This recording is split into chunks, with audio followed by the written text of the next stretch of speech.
Hello everyone, I am solving case study question of the last year question paper in this video. So case study question ಬಂದ್ಬಿಟ್ಟು assessment of companies chapter ಇಂದ ಕೇಳಿದ್ದಾರೆ. ಓಕೆನಾ? So see the question. So following is the profit and loss account of Mr. Abhinav and company for the year ending 31st-3/2023 ಅಂತ ಕೊಟ್ಟಿದ್ದಾರೆ. So ಏನೇನು information ಇದೆ, revenue from operationally sales ಇದೆ, interest on government securities is there. So total year revenue ಬಂದ್ಬಿಟ್ಟು 95 lakh ಇದೆ. ಓಕೆನಾ? Next expenses ಬಂದ್ಬಿಟ್ಟು so direct materials, salary, advertisement, insurance, audit fees, depreciation. Okay, so provision for income tax, provision for contingent liability, transport to general reserve, proposed dividend, establishment expenses. The next, loss of subsidiary company, legal expenses and repair to machine. So first expense ಅಲ್ಲಿ ನಾವೇನು find out ಮಾಡಬೇಕಪ್ಪ ಅಂತಂದರೆ ಡಿಸಲೋಡ್ expenses ನಾವಿಲ್ಲಿ consider ಮಾಡಬೇಕಾಗುತ್ತೆ. Okay, so C ಅದು format of calculation of book profit of the company. So normally two system ಅಲ್ಲಿ ಒಂದು math system, normal rate system calculation ಕೇಳ್ತಾರೆ. ಇದು ಫಾರ್ಮ್ಯಾಟ್ ಬಂದ್ಬಿಟ್ಟು ಬುಕ್ ಪ್ರಾಫಿಟ್ ಕ್ಯಾಲ್ಕುಲೇಷನ್ ಬರುತ್ತೆ. ಸೊ ಇಲ್ಲಿ ಬರುವಂಥ ಡಿಸಲೋಡ್ ಎಕ್ಸ್ಪೆನ್ಸ್ ಯಾವ್ಯಾವ ಇದಾವೆ ಅಂತಂದರೆ ಇನ್ಕಮ್ ಟ್ಯಾಕ್ಸ್ ಆಗಿರ್ಬೋದು, provision for income tax, interest on income tax, okay, other provision for deferred tax liability, corporate dividend tax. Okay, ಈ ಥರ ಎಲ್ಲ ಐಟಮನ್ನು ಕೊಟ್ಟಿದ್ದಾರೆ, right. So this is what format. ಆಮೇಲೆ ಪ್ರೊವಿಷನ್ಸ್ಗಳು ಇದ್ದಾವೆ. Okay, provision for warranty, provision for losses to subsidiary company, ಈ item ಕೂಡ ಈ ಕ್ವಶನಲ್ಲಿ ಇದೆ. ಆಮೇಲೆ ಡಿವಿಡೆಂಡ್ ಇದೆ, ಡೆಪ್ರಿಷಿಯೇಷನ್ ಆಸ್ ಪರ್ ಅಕೌಂಟ್ ಇದೆ. ಇವಷ್ಟು ಎಲ್ಲ ಏನಪ್ಪ ಅಂದರೆ ಡಿಸಲೋಡ್ ಎಕ್ಸ್ಪೆನ್ಸ್ ಬರ್ತವೆ.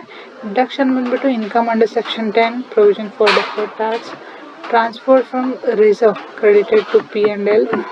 Okay, then transfer from reserve created on or after 1/4/97, transferred from revaluation reserve, okay, to the extent of depreciation. ಆಮೇಲೆ ಕಂಪನಿ ಪ್ರಾಫಿಟ್ ಆಗಿರೋದು brought forward depreciation or losses, so whichever is less. So brought forward depreciation ಮತ್ತು brought forward loss ಕೊಟ್ಟರೆ ಅವೆರಡರಲ್ಲಿ ಯಾವ್ದು ಕಡಿಮೆ ಇರುತ್ತೋ whichever is lower, so ಆ ಅಮೌಂಟನ್ನು ಕನ್ಸಿಡರ್ ಮಾಡ್ತೀವಿ. ಆಮೇಲೆ capital gain arising on transaction securities, ಇವಷ್ಟು ಏನಪ್ಪ ಅಂದರೆ ಲೆಸ್ ಮಾಡುವಂಥ ಐಟಮ್ಸ್. ಓಕೆನಾ? So this is what format. ಇನ್ನು normally so loss of subsidiary company ಆಗಿರ್ಬೋದು. ಓಕೆ, ಆಮೇಲೆ propose dividend, transfer to general reserve, provision for contingent liability, provision for income tax, ಆಮೇಲೆ depreciation as per rule. ಇವಷ್ಟು ಏನಪ್ಪ ಅಂದರೆ disallowed expense ಅಂಥೇಳಿ consider ಮಾಡ್ತೀವಿ. ಓಕೆನಾ?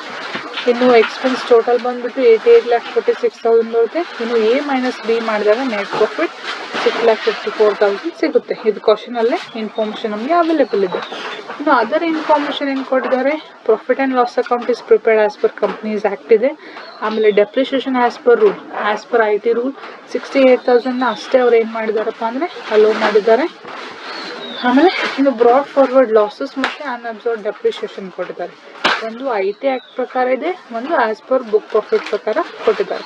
So IT act that is normal rate ಸಿಸ್ಟಮ್ಗೆ ಕನ್ಸಿಡರ್ ಮಾಡ್ತೀವಿ.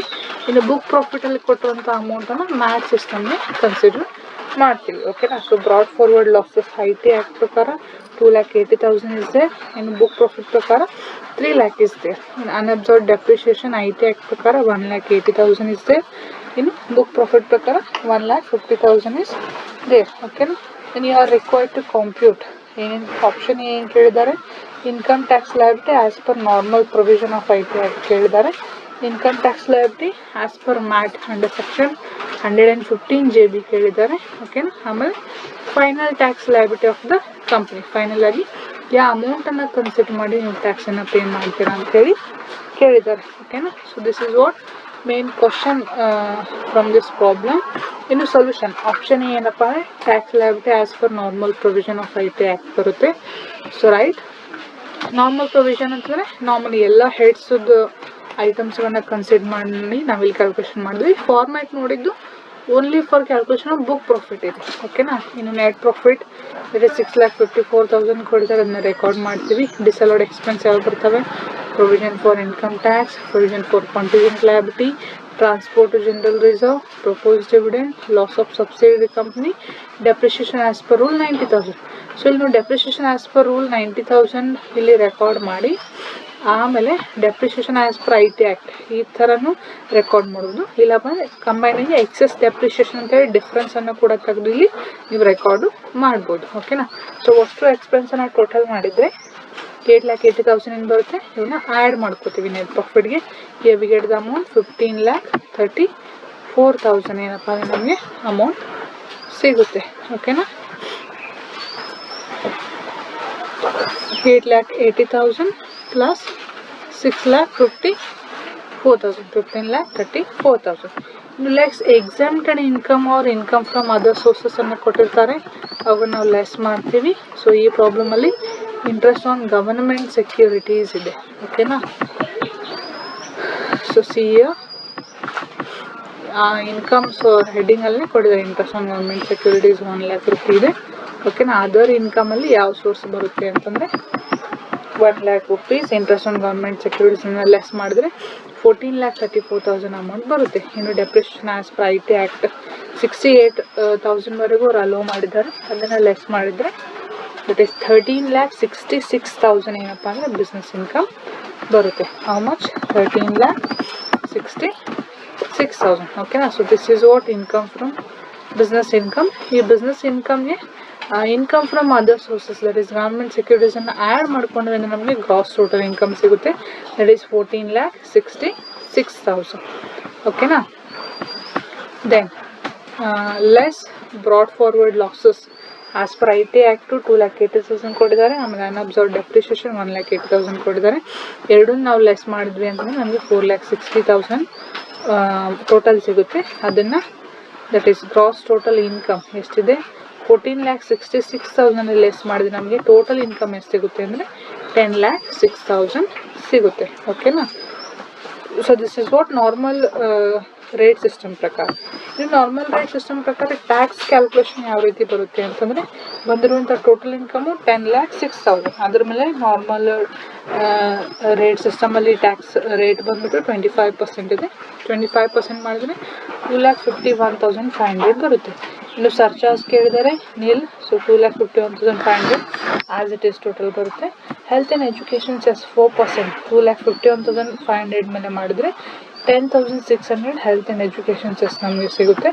ಇದನ್ನು ಟೋಟಲ್ ಮಾಡಿದಾಗ ನಮಗೆ ಬರುವಂತಹ ಟ್ಯಾಕ್ಸ್ ಲಯಬಿಲಿಟಿ ಇಟ್ ಈಸ್ 2,61,550 ಸಿಗುತ್ತೆ. ಓಕೆನಾ. ಸೊ ನಾರ್ಮಲ್ ರೇಟ್ ಸಿಸ್ಟಮ್ ಪ್ರಕಾರ ನಾವು ಪೇ ಮಾಡಬೇಕಾಗಿರುವಂಥ ಟ್ಯಾಕ್ಸ್ ಎಷ್ಟಪ್ಪ ಅಂದರೆ 2,61,560. ಓಕೆನಾ.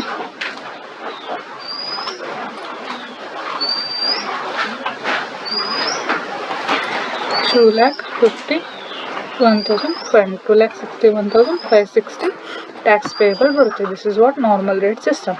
ಇನ್ನು ಬಿ ಕ್ವಶನ್ ಇದೆ income tax liability as per MAT under section 115J. ಓಕೆನಾ. ಇದೇಗೇನು ಫಾರ್ಮ್ಯಾಟನ್ನು ನೋಡಿದ್ವಲ್ವ ಅದು ಈ ಒಂದು ಮ್ಯಾಟ್ ಸಿಸ್ಟಮ್ಗೆ ಅಪ್ಲೈ ಆಗುವಂಥ ಫಾರ್ಮ್ಯಾಟ್. ಓಕೆನಾ. ಇಲ್ಲಿ ಕೂಡ ನೆಟ್ ಪ್ರಾಫಿಟನ್ನು ರೆಕಾರ್ಡ್ ಮಾಡ್ತೀವಿ 6,54,000. Disallowed expenses as it is ಬರ್ತವೆ ಮೇಲ್ಗಡೆ ಏನು ರೆಕಾರ್ಡ್ ಮಾಡಿದ್ವಿ ಅಲ್ವ ಅದೇ ರೀತಿ. Okay. So provision for income tax, contingent liability, transport to general reserve, proposed dividend, ಆಮೇಲೆ loss of subsidiary company, depreciation 8,80,000 as it is disallowed expense ಬರ್ತವೆ. ಗ್ರಾಸ್ ಟೋಟಲ್ ಇನ್ಕಮ್ ಬಂದ್ಬಿಟ್ಟು 15,34,000. ಇನ್ನು ಲೆಸ್ ಅಲೋಬಲ್ ಎಕ್ಸ್ಪೆನ್ಸ್ ಯಾವ ಬರ್ತವೆ ಡೆಪ್ರಿಷಿಯೇಷನ್. ಓಕೆ. ಡೆಪ್ರಿಷಿಯೇಷನ್ 90,000 ತೊಗೊಂಡಿದ್ದಾರೆ. ಆಮೇಲೆ broad forward loss 3 lakh. ಆಮೇಲೆ unabsorbed depreciation 1,50,000 whichever is less. ಇವೆರಡರಲ್ಲಿ ಯಾವುದು ಲೆಸ್ ಇದೆ ಅಲ್ವಾ ಅದನ್ನ ಇಲ್ಲಿ ರೆಕಾರ್ಡ್ ಮಾಡ್ತೀವಿ 1,50,000. So 1,50,000 plus 90,000. ಸೊ ಎರಡೂ ಟೋಟಲ್ ಮಾಡಿದಾಗ 2,40,000 ಸಿಗುತ್ತೆ. ಸೊ 15,34,000 2,40,000 ನಾವು ಲೆಸ್ ಮಾಡಿದ್ರೆ ನಮಗೆ ಸಿಗುವಂತಹ ಬುಕ್ ಪ್ರಾಫಿಟ್ ದಟ್ ಈಸ್ 12,94,000 ನಮಗೆ ಬುಕ್ ಪ್ರಾಫಿಟ್ ಸಿಗುತ್ತೆ. ಓಕೆನಾ. ಇನ್ನು ಬುಕ್ ಪ್ರಾಫಿಟ್ ಮೇಲೆ ಕ್ಯಾಲ್ಕುಲೇಟ್ ಮಾಡುವಂತಹ ಟ್ಯಾಕ್ಸ್ ರೇಟ್ ಬಂದುಬಿಟ್ಟು 15%. ಸೊ 12,94,000 ಮೇಲೆ 15% ಮಾಡಿದ್ರೆ ದಟ್ ಈಸ್ 1,94,100 ಬರುತ್ತೆ. ಸರ್ಚಾರ್ಜ್ ಇಲ್ಲ. ಹೆಲ್ತ್ ಆ್ಯಂಡ್ ಎಜುಕೇಷನ್ ಸೆಸ್ 1,94,100 ಮೇಲೆ 4% ಮಾಡಿದ್ರೆ 7,764. ಅದನ್ನು ಆ್ಯಡ್ ಮಾಡಿದ್ರೆ 2,01,864 ಏನಪ್ಪ ಅಂತಂದರೆ ಟ್ಯಾಕ್ಸ್ ಪೇಯಬಲ್ ಬರುತ್ತೆ. ಇನ್ನು ಆಪ್ಷನ್ ಸಿ ಏನಿದೆ ಅಂದರೆ final tax liability of the company ಇದೆ. ಸೊ ನಾರ್ಮಲ್ ರೇಟ್ ಪ್ರಕಾರ 2,61,560 ಟ್ಯಾಕ್ಸ್ ಪೇ ಬರುತ್ತೆ. ಮ್ಯಾಚ್ ಸಿಸ್ಟಮ್ ಪ್ರಕಾರ 2,01,864 2,01,864 ಬರುತ್ತೆ. ಓಕೆನಾ. So which ever is more, ಎರಡರಲ್ಲಿ ಯಾವ್ದು ಹೈಯೆಸ್ಟ್ ಇದೆಯೋ ಆ ಟ್ಯಾಕ್ಸನ್ನು ನಾವು ಪೇ ಮಾಡ್ತೀವಿ. ಸೊ ನಾರ್ಮಲ್ ರೇಟ್ ಸಿಸ್ಟಮ್ ಪ್ರಕಾರ ಅದು ಹೈಯೆಸ್ಟ್ ಇದೆ. ಸೊ ಟ್ಯಾಕ್ಸ್ ಪೇಯಬಲ್ ಇಸ್ 2,61,560 ರುಪೀಸನ್ನು ಏನಪ್ಪ ಅಂದರೆ ಇಲ್ಲಿ ನಾವು ಪೇ ಮಾಡ್ತೀವಿ. ಓಕೆನಾ. So this is what solution for a case study question for the last year question paper. Okay, so if you have any doubt, put in the comment box, and thank you so much for watching this video.